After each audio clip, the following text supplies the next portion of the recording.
ഒരേ പ്രായക്കാർ, ഒരേക്കാളും കുറച്ച് പ്രായമുള്ള ആൾ അങ്ങനെയൊക്കെ വരുമ്പോൾ നമ്മൾ അത്തരം ആളുകളെ ആദരിക്കാൻ ചിലപ്പോൾ തയ്യാറാവില്ലേ? നമസ്കാരം.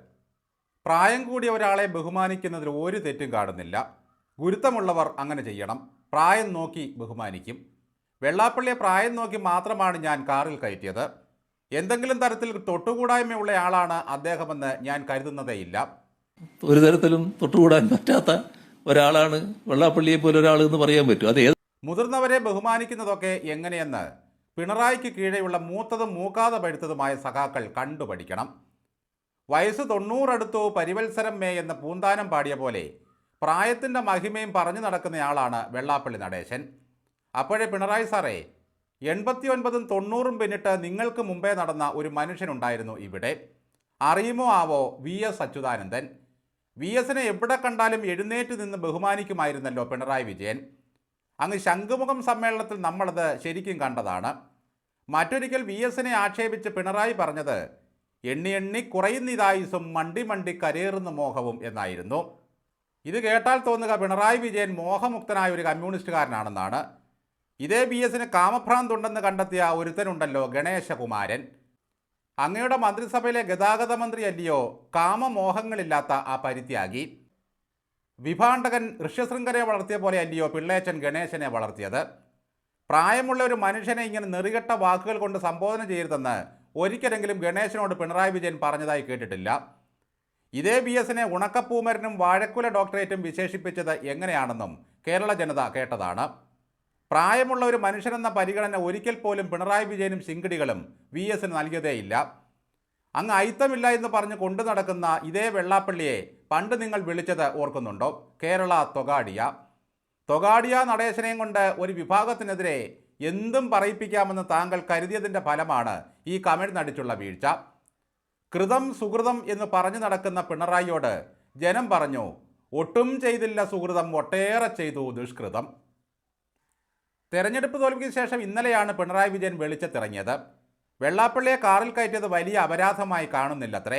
അതിനൊരു അപാകതയുമില്ല. പിണറായിക്ക് ഒന്നിലും അപാകത തോന്നാറില്ല. താൻ ചെയ്യുന്ന പ്രവൃത്തികളെല്ലാം പാകത നിറഞ്ഞതാണ്. കൂടെ കയറ്റിയാലും ഡിക്കിയിൽ കയറ്റിയാലും വെള്ളാപ്പള്ളിയെ മുഖ്യനെടുത്ത് മടിയിൽ വെച്ചാലും ഈ പൊതുസമൂഹത്തിന് യാതൊരു പിണ്ണാക്കുമില്ല. പക്ഷേ കൊടും വർഗീയതയും പറഞ്ഞു നടക്കുന്ന ഒരു സമുദായ നേതാവ് മുഖ്യമന്ത്രിക്കൊപ്പം കാറിൽ കയറിയാൽ അതിനെ 2 വയസ്സന്മാരുടെ ശുഭയാത്രയായി കാണാൻ ഈ നാട് തയ്യാറാകില്ല.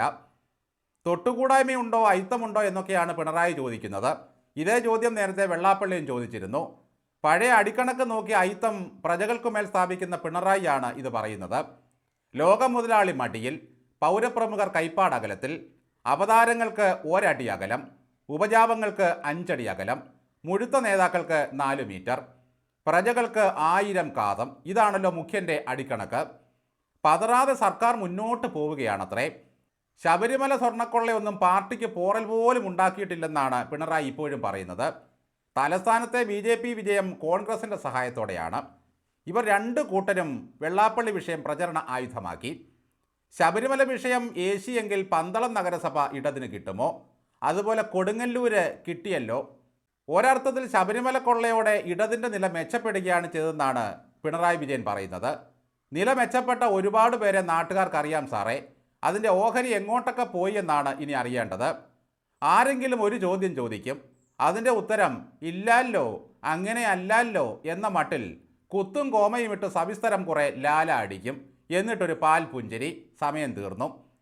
സ്വർണ്ണക്കൊള്ളയ്ക്ക് അകത്ത് കിടക്കുന്ന പത്മകുമാറിനെ പറ്റിയോ വാസുവിനെ പറ്റിയോ ഒരക്ഷരം മിണ്ടുമോ ഈ പിണറായി? ഈ അകത്ത് കിടക്കുന്ന പത്മൻ ഇപ്പോഴും ജില്ലാ കമ്മിറ്റി അംഗമാണെന്ന കാര്യം ഓർക്കേണ്ടതുണ്ട്. ഈ പാർട്ടി കള്ളന്മാരുണ്ടാക്കിയ കനത്ത ആഘാതത്തെപ്പറ്റി ഒന്ന് പറയിക്കാമോ പിണറായി വിജയനെ കൊണ്ട്? എല്ലാ ചോദ്യങ്ങൾക്കും പന്തളവും കൊടുങ്ങല്ലൂരും പറഞ്ഞ് തടി തപ്പി. സ്വാമി അയ്യപ്പൻ തന്നെയാണ് പണി പറ്റിച്ചതെന്ന് മാലോകർക്കെല്ലാം അറിയാം. അങ്ങനെ മാലോകർക്കറിയാവുന്ന സത്യങ്ങൾ മാർക്സിസ്റ്റുകാർ നിരാകരിക്കുക എന്നതാണ് ഈ പാർട്ടിയുടെ ഒരു ജൈവ രീതി. വെള്ളാപ്പള്ളി മഹാസംഭവമാണെന്നാണ് ഇപ്പോഴും പിണറായി വിജയൻ പറയുന്നത്. വെറുതെയാണോ ശബരിമലയിലെ കൊള്ളയെപ്പറ്റി ഒരക്ഷരം നടേശൻ പറയാത്തത്? എല്ലായിടത്തും ഭഗവാന്റെ സ്വത്ത് മോഷ്ടിക്കുന്നത് പോറ്റിമാരാണെന്ന ഒരു വകതിരിവില്ലാത്ത വർത്തമാനവും ഈ തൊഗാഡിയ നടേശൻ പറഞ്ഞു. വെള്ളാപ്പള്ളിയുടെ പ്രായവും പദവിയും ഒക്കെ മാനിക്കേണ്ടതാണ്. പക്ഷേ ഈ സമൂഹത്തിൽ ഒരു നേതാവിന് നാക്കിനും വാക്കിനും സത്യസന്ധത വേണം, ഒന്നുമില്ലെങ്കിലും വിവരവും വകതിരിവും വേണം. ഏതു വർഗീയതയും അദ്ദേഹം വിളിച്ചു പറഞ്ഞാലും ആ നാവിൽ സരസ്വതി കടാക്ഷമുണ്ടെന്ന് പറഞ്ഞ് ന്യായീകരിക്കുകയല്ല മുഖ്യമന്ത്രി ചെയ്യേണ്ടത്. നടേശൻ്റെ വഴുക്കലുള്ള നാവിന് നല്ല സർട്ടിഫിക്കറ്റ് കൊടുത്ത പിണറായി വിജയൻ്റെ ലക്ഷ്യമൊക്കെ ആളുകൾക്കറിയാം. പണ്ടൊരു വർഗീയവാദിക്കൊപ്പം ചെന്നിരുന്ന് അയാളുടെ മകൻ്റെയോ മകളുടെയോ നിക്കാഹ് നടത്തിക്കൊടുത്ത ആളാണ് ഈ പിണറായി വിജയൻ. സകല വർഗീയവാദികളുടെയും കളിത്തട്ടാണ് പിണറായി വിജയൻ്റെ മടിത്തട്ട്. AKGയും EMSും നായനാരും VSും യഥാർത്ഥത്തിൽ ആരായിരുന്നുവെന്ന് ജനങ്ങൾ ഇപ്പോഴാണ് മനസ്സിലാക്കുന്നത്. നായനാരായിരുന്നെങ്കിൽ നടേശനെ 7 അയലത്ത് കയറ്റില്ലായിരുന്നു, കുറിമായി എന്ന തെറി വിളിച്ച് വിട്ടേനെ. ഓൻ വർഗീയതയുടെ ആളാണെന്ന് പറഞ്ഞ് ചാടിച്ചേനെ. അതിന് മേൽപ്പറഞ്ഞ ജെനിസിൻ്റെ ഗുണം വല്ലതും ഈ പിണറായിക്കുണ്ടോ? മുതലാളിമാരെയും വർഗീയവാദികളെയും സേവിച്ച് നാട് കുട്ടിച്ചോറാക്കാൻ പിറവിയെടുത്ത ഒരു കപട കമ്മ്യൂണിസ്റ്റുകാരൻ. ഇപ്പോഴും LDF ശരിയായ വഴിയിലൂടെയാണ് സഞ്ചരിക്കുന്നത് പോലും. പമ്പ വരെ ഓട്ടോയിൽ ചെന്ന വെള്ളാപ്പള്ളിയെ പ്രായം പരിഗണിച്ച് പിണറായി വിജയൻ വിളിച്ച് സ്റ്റേറ്റ് കാറിൽ കയറ്റി അവിടെ വരെ കൊണ്ടുപോയി. ഞങ്ങളതങ്ങ് വിശ്വസിച്ചു. LDF ശരിയായ പാതയിലാണെന്ന് അങ്ങ് പറഞ്ഞാൽ മതി, അതും ഞങ്ങൾ വിശ്വസിച്ചു കൊള്ളാം. ഈശ്വര, വഴക്കില്ലല്ലോ.